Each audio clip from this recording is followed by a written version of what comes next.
Olá, pessoal, tudo bem? Sejam bem-vindos a mais um estudo do Vem Segue-me. Esta semana aqui, 1 Coríntios, capítulos de 14 a 16. E o tema é: Deus não é Deus de confusão, senão de paz. Estudaremos os seguintes tópicos. Quando nos reunimos, devemos procurar edificar uns aos outros. Graças à ressurreição de Jesus Cristo, todos nós ressuscitaremos. A importância da ressurreição. Se você ainda não é inscrito, eu convido você a se inscrever nesse canal, compartilhe a sua mensagem, o seu comentário, que é muito importante aqui para que essa mensagem seja levada a mais pessoas. Bom, primeiro tópico, quando nos reunimos, devemos procurar edificar uns aos outros.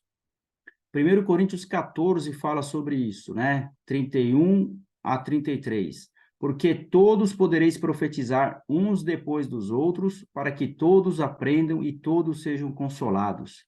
E os espíritos dos profetas estão sujeitos aos profetas, porque Deus não é um Deus de confusão, senão de paz, como em todas as igrejas dos santos.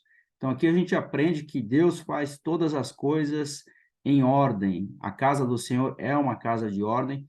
Deus não é um Deus de confusão. Moroni 6, de 4 a 5, fala sobre a importância de a igreja se reunir frequentemente, que é o tema desse tópico. E depois de haverem sido recebidos pelo batismo, de haverem sido moldados e purificados pelo poder do Espírito Santo, eram contados com o povo da igreja de Cristo, e seus nomes eram registrados, para que fossem lembrados e nutridos pela boa palavra de Deus, a fim de mantê-los no caminho certo e mantê-los continuamente atentos à oração, confiando somente nos méritos de Cristo, autor e aperfeiçoador de sua fé. E a igreja reunia-se frequentemente para jejuar e orar e para falar a respeito do bem-estar de suas almas. Então, quando você é batizado, você passa a fazer parte de uma congregação, como a gente vê na imagem aí do lado direito, você passa a fazer parte de uma congregação, você passa a ser irmão em Cristo daquela pessoa. E a importância de você reunir frequentemente com a congregação é que vocês vão se ajudar um ao outro, né? Além de orar, além de falar a respeito das coisas do Evangelho, você pode precisar de ajuda em determinado momento, outro momento você pode ajudar uma pessoa que está precisando de um consolo, de uma palavra. Então, é importante a igreja, né? Nós nos reunimos frequentemente. Doutrina e Convênios 50, 17 a 18, fala sobre o Espírito da Verdade. Diz assim: em verdade vos digo, aquele que é ordenado por mim e enviado para pregar a palavra da verdade pelo Consolador, no Espírito da Verdade, prega pelo Espírito da Verdade ou de alguma outra forma, e se for de alguma outra forma, não é de Deus. Então, para você saber se aquilo que você está recebendo como mensagem é de Deus, você pode ter certeza que você vai sentir o Espírito Santo confirmando aquilo que é ensinado para você, porque vem através do Espírito. O Espírito é um consolador e um testificador. Aí você vai saber que é de Deus. Se não for dessa maneira, você não vai saber que aquela mensagem é de Deus. E também aquele que recebe a palavra da verdade, recebe-a pelo Espírito da verdade, ou de alguma outra forma. Se for de alguma outra forma, não é de Deus. Então, como eu disse, se você não recebe o que está sendo ensinado pelo Espírito da verdade, não é de Deus. Então, como é que não podeis compreender e saber que aquele que recebe a palavra pelo Espírito da verdade, recebe-a como é pregada pelo Espírito da verdade? Ou seja, como que você consegue identificar se é ou se não é pelo Espírito? Ele fala no 22, portanto, aquele que prega e aquele que recebe se compreendem um ao outro, e ambos são edificados e juntos se regozijam.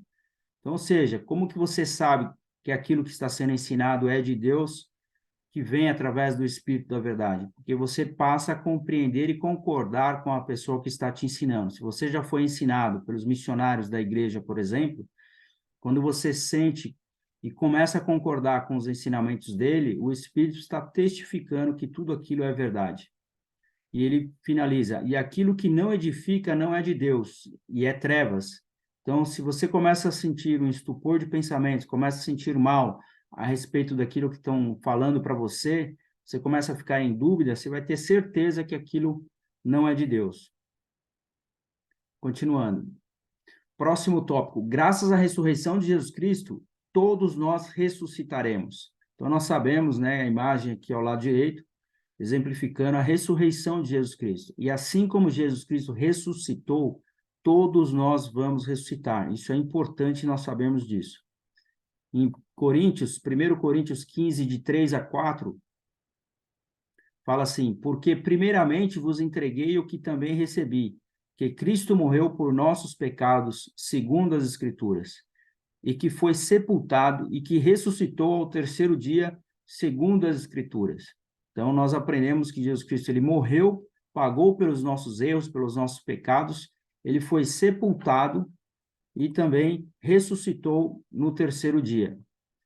Depois foi visto uma vez por mais de 500 irmãos, dos quais vive ainda a maior parte, mas alguns já dormem também. Depois foi visto por Tiago, depois por todos os apóstolos, e por último de todos foi visto também por mim como por um abortivo, porque eu sou o menor dos apóstolos, que não sou digno de ser chamado apóstolo, porque persegui a igreja de Deus.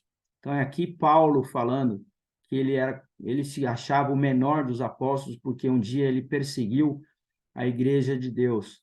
Então ele fala que muitas pessoas viram e testificaram a ressurreição de Jesus Cristo. Isso não é para ter dúvida nenhuma de que Jesus Cristo foi ressuscitado. Isso é para deixar registrado aqui, o apóstolo Paulo, na sua epístola aos Coríntios, deixou registrado aqui nesse capítulo 15, de 6 a 9, né, sobre a ressurreição de Jesus Cristo. No 17 a 20, e se Cristo não ressuscitou, é vã a vossa fé, e ainda permaneceis nos vossos pecados. E também os que dormiram em Cristo estão perdidos. Se só nessa vida esperamos em Cristo, somos os mais miseráveis de todos os homens. Mas agora Cristo ressuscitou dos mortos, e foi feito as primícias dos que dormem. Então, ou seja, se Jesus Cristo não ressuscitou, a nossa fé ela é vã. Então, nós precisamos acreditar, né, que nós não vivemos somente nessa vida aqui na Terra, que depois, quando você morre, tudo termina, né? Isso seria muito cruel, né, da nossa parte, acreditar que aconteceria uma coisa dessa, você achar que a vida ela termina com a morte. Então, Jesus Cristo, a ressurreição de Jesus Cristo, ela nos ensina que nós também podemos ressuscitar e viver como Jesus Cristo. 1 Coríntios 15, de 21 a 22, fala: porque assim como a morte veio por um homem, também a ressurreição dos mortos veio por um homem. Porque assim como todos morrem em Adão, assim também em Cristo todos serão vivificados.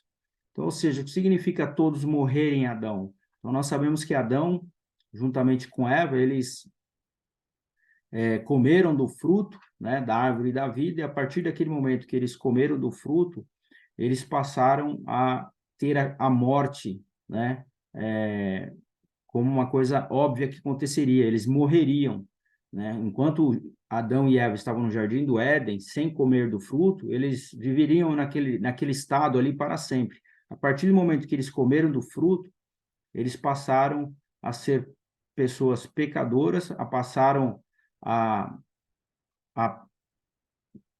presenciar a morte na vida deles, né? Que isso aconteceria. E assim como aconteceu com Adão, assim acontece com cada um de nós. Por isso que a Escritura fala, porque assim como todos morrem em Adão, então assim como Adão, todos nós morreremos também.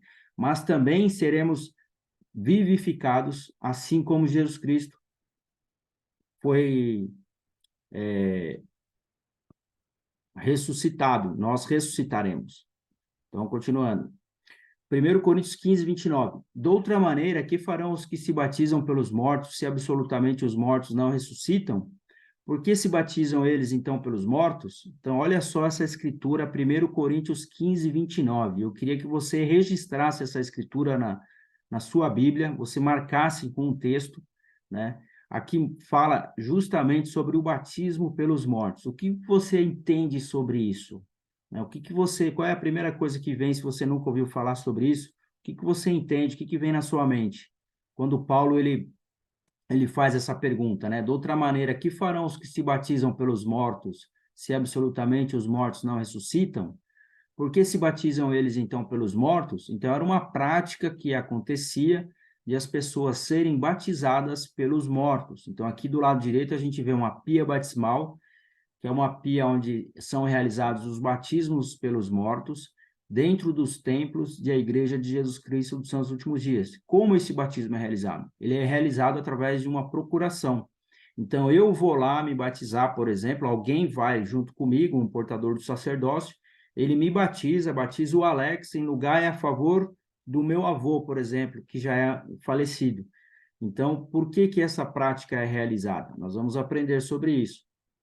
Muitas pessoas viveram na Terra sem nunca terem ouvido falar do Evangelho de Jesus Cristo e sem terem sido batizadas. Esse é o primeiro motivo, porque muitas pessoas viveram e não ouviram sobre o Evangelho de Jesus Cristo e não foram batizadas. Então, ou seja, Deus ele é tão misericordioso que ele dá oportunidade para todas as pessoas, tanto para os vivos quanto para os mortos. Ele continua: outras viveram sem a plena compreensão da importância da ordenança do batismo. Outras ainda foram batizadas, mas sem a devida autoridade. Como ele é um Deus amoroso, o Senhor não condena as pessoas que, sem ter culpa disso, não tiveram a oportunidade de ser batizadas. Ele autorizou, portanto, a realização de batismos vicários por elas. Uma pessoa viva, em geral um descendente que se tornou membro da Igreja de Jesus Cristo dos Santos dos Últimos Dias, é batizada em favor de uma pessoa falecida.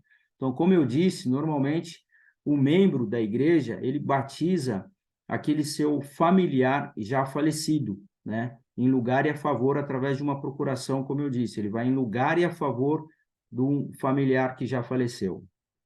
Continuando, esse trabalho é feito pelos membros da igreja nos templos no mundo inteiro. Algumas pessoas concluíram erroneamente que quando são realizados batismos pelos mortos, as pessoas falecidas são batizadas na igreja contra a sua vontade. Então, fui lá, batizei a minha avó, por exemplo. Aí ela foi batizada na igreja contra a vontade dela. Algumas pessoas acreditam nisso, mas isso não é verdade. Olha só o que os manuais, né, nos ensinam. Isso não é verdade. Toda pessoa tem um arbítrio ou direito de escolha. A validade de um batismo pelos mortos depende de a pessoa aceitá-lo e de escolher seguir o Salvador enquanto estiver vivendo no mundo espiritual. Então, digamos que eu fui lá, batizei o meu avô em lugar e a favor, né? Eu fui lá como procurador do meu avô, eu batizei ele, por exemplo, ou da minha avó já falecida. Depois de realizar a ordenança, eles têm o livre-arbítrio de poder escolher aceitar ou não aquela ordenança do batismo na Igreja de Jesus Cristo. O livre-arbítrio continua ainda deles, lá no mundo espiritual. Então, nós sabemos que o Evangelho ele é pregado no mundo espiritual para que todas as pessoas que não conheceram sobre o Evangelho tenham conhecimento sobre o Evangelho e depois de aceitar o conhecimento do Evangelho e aceitar ser batizada, a ordenança ela é realizada nos templos. Mas ainda assim cabe o livre-arbítrio de cada um aceitar ou não a ordenança. Lucas 24, 39 a 43. Vede as minhas mãos e os meus pés, que eu sou o mesmo, apalpai-me e vede, pois um espírito não tem carne nem ossos, como vedes que eu tenho. Então, aqui ainda falando sobre a ressurreição. Jesus Cristo, ele apareceu para algumas pessoas, como a gente vê na imagem aqui ao lado, como já dito nas Escrituras, e mostrando que ele tinha ali nas mãos dele, né, tanto nas mãos quanto nos pés, que ele tinha carne, ele era feito de carne e ossos, e ele também estava mostrando a marca dos cravos que ele tinha, tanto na mão quanto nos pés. E dizendo isso, mostrou-lhe as mãos e os pés. E não o crendo eles ainda por causa da alegria, e maravilhados, disse-lhes: tendes aqui alguma coisa que comer? Então, o próprio Jesus Cristo perguntou se tinha alguma coisa para comer.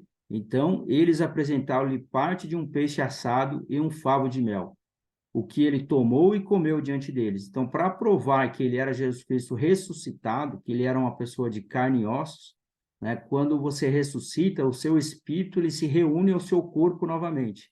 Então, para Jesus Cristo provar que o espírito dele havia reunido ao seu corpo novamente, ele pediu para comer alguma coisa e foi assim que ele fez. E as pessoas testificaram ali, se ajoelharam ali e viram que era realmente Jesus Cristo ressuscitado. A importância da ressurreição. Esse é o último tópico para finalizar. O elder Tud Christofferson, ele ensinou: pense na importância da ressurreição para resolver de uma vez por todas a questão da verdadeira identidade de Jesus de Nazaré e as grandes contendas e os questionamentos filosóficos da vida. Se Jesus literalmente ressuscitou, disso decorre necessariamente que ele é um ser divino. Nenhum mero mortal tem o poder em si mesmo de voltar à vida depois de morrer. Por ele ter ressuscitado, Jesus não pode ter sido apenas um carpinteiro, um mestre, um rabino ou um profeta. Por ele ter ressuscitado, Jesus tinha que ser um Deus, sim, o Filho unigênito do Pai. Portanto, o que ele ensinou é verdade. Deus não pode mentir. Portanto, ele foi o Criador da terra, como ele disse. Portanto, o céu e o inferno são reais, como ele ensinou. Portanto, há um mundo de espíritos que ele visitou após sua morte. Portanto, ele voltará como os anjos disseram e reinará pessoalmente na terra. Portanto, haverá uma ressurreição e um juízo final para todos. Cada um de nós vai passar por esse juízo final e nós teremos essa oportunidade de ressuscitarmos, assim como Jesus Cristo ressuscitou, que é o tema principal dessa aula aqui. Eu espero que você tenha gostado. Próxima aula, 2 Coríntios, de 1 a 7. Nós estudaremos todos esses tópicos. Eu convido você a compartilhar essa mensagem. Deixe aqui o seu comentário, que é muito importante, a sua escritura preferida ou alguma escritura que não foi comentada aqui. Por favor, deixe aqui registrado no final. Muito obrigado a todos. Eu fico por aqui. Até a semana que vem, na próxima aula. Forte abraço.